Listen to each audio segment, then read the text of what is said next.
Greg Benevent, and I'm very happy to be here today at Glendora Recovery Center. I'm talking to Mikayla Ask. How you doing, Mikayla? It's nice to meet you. I'm doing great. Good, cool. Well, how did you end up here at Glendora Recovery Center in the first place? So I actually ended up here. I met Amy, the owner, at a meeting. Oh. And Amy came up to me after the meeting and she said, "I just see something in you that shines." Oh, wow. And at the time, I kept telling her, "I'm not looking for a handout." You know, my perception of myself was still pretty low early on in my recovery. Okay. And so I kind of shot her down, and then I reached back out a couple months later and I said, "Okay, yeah, I'd like to do this with you." And I actually started cleaning her house. Yeah, that's how I got started. Because she's like, "Okay, I'm going to take you on. This is really all I have for you right now, but we'll figure it out as we go." And then she brought me to the office one day and she said, "You know, what does your heart tell you to do?" And my heart said, "I want to answer phone calls." Okay. Yeah, because when I was ready to change my life, someone answered on the other side of the phone, and that saved me. Oh, jeez. And I wanted to be able to give that away. So I started with answering the phone calls, and it's kind of blossomed from there. Wow. Okay, that's such a great story about how that would almost, I mean, not necessarily full circle, but what, like a linear progression. Yeah. How that, wow. Okay, so you mentioned it blossoming from there. If you could tell us a bit about what it is that you do today for Glendora Recovery Center. Oh man, today I help facilitate our transitional living houses. Okay. We have a men's and a women's house. Aside from still taking the phone calls, I also do meet and greets. Oh, yeah. Tell us a bit more about those, what these meet and greets are. So meet and greet is when someone calls and they're ready, they have that willingness, we like to call it. I try to get them in here, you know, so that they can keep it. And I don't just invite the addict or the alcoholic. I want to meet their family. Who is their support system?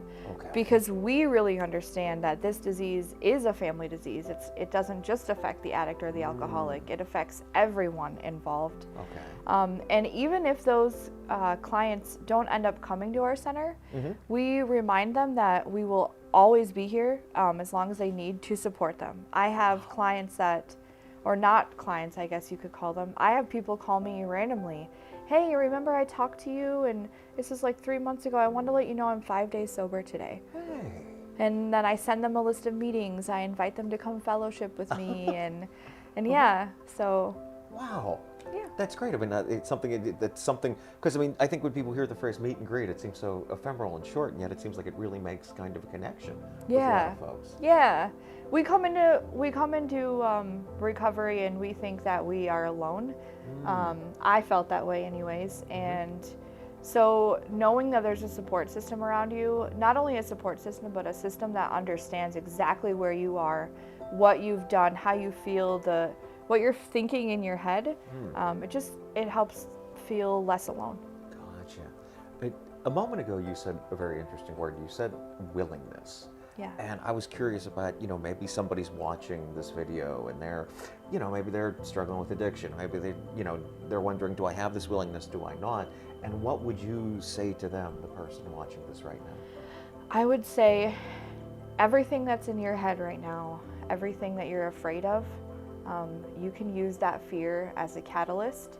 And all of those fears that you have about yourself, what's going to happen to my life, my career, my family, my friendships, all of those things are going to remain on the back burner unless you decide to make a change. But I will tell you from personal experience, my life has become something so, I'll describe it as colorful. And prior to coming into recovery, I couldn't see colors anymore. I couldn't laugh. I had lost that ability.